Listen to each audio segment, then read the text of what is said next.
Okay, building your knowledge, branching out. Have you or a relative ever created a family tree? A family tree is a branched diagram that shows ancestry, or how you and your relatives have descended from common relatives. Family trees are created by drawing lines, like branches, to represent a direct relationship. For example, a family tree will show a single line between you and your parents. So here is you, here is the line to your parents. But several lines between you and your grandparents. So we have one line to our parents and then a second line to our grandparents. Each line drawn between people in a family tree represents a relationship, which can be through marriage, birth, or siblinghood. Though you're certainly related to your grandparents, another generation of relatives separates your grandparents and you, your parents.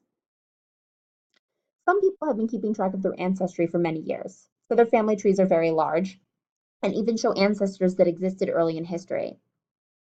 Scientists also make family trees in order to show relationships between different organisms.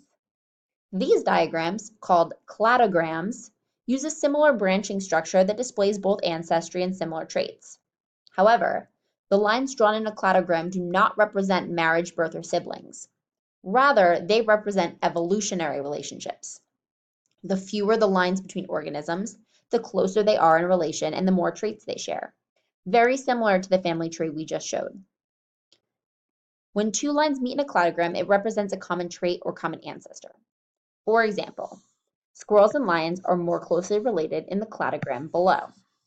So if you look here, squirrels and lions are right next to each other on this cladogram. So it tells us that they're definitely more closely related than, for an example, a lion and a goldfish. They share the trait of being mammals, indicating that they're both endodermic, which means warm-blooded. They have hair and produce milk for their young. However, their lines diverge or separate due to characteristics they do not share, such as having different teeth based on their diet. So the squirrel's line branches off, and the lion doesn't share this line with the squirrel because the lion has canine teeth, and that's something that the squirrel does not have. So think back to the family tree. If you have siblings, you don't share the same line because you have different traits and were born at different times. However, you and your siblings' lines meet to represent that you share parents. So the lion's line meets here and the squirrel's line meets here to represent that they're both mammals. The same principle exists for cladograms, except the common ancestor is often unknown because it's likely extinct. Scientists assume that at some point in history, a small mammal appeared millions of years ago during the age of the dinosaurs. In fact, researchers have discovered fossils of tiny mammals that could be the common ancestor to present-day mammals. However, scientists have not found evidence for all common ancestors, so they must make predictions about how one type of organism developed different traits over time to eventually create two slightly different organisms. Now let's look back at this cladogram. So we can make several observations from this section of the cladogram. So what do birds, squirrels, and lions have in common?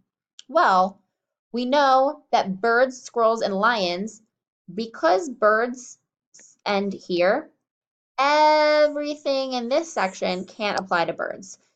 So we know that they have in common that they have legs, that they have lungs, and that they're vertebrates.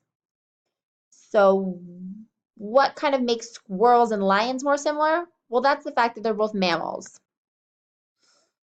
And what point represents the oldest common ancestor of birds, squirrels, and lions?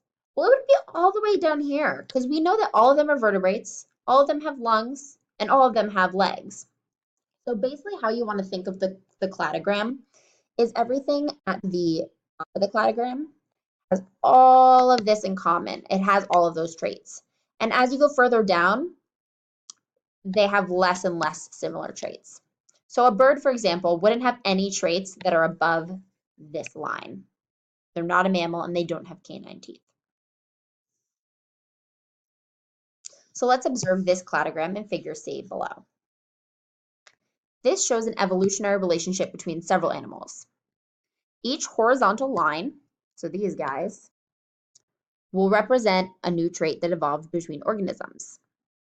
For example, some fish ancestors evolved to be a tetrapod, which is a four-limbed animal. This indicates that a distant yet common ancestor existed among fish and amphibians, birds, prosimians, and humans share a more recent ancestor. And humans, sorry. On the other hand, prosimians and humans share a more recent ancestor because they share more characteristics in common. Their primary evolutionary difference is bipedalism, or walking on 2 feet. Just to clarify, prosimians are animals such as lemurs. Cladograms can become very complicated as more organisms are added, but thanks to modern technology, we can compare DNA of different plants and animals to better determine these relationships.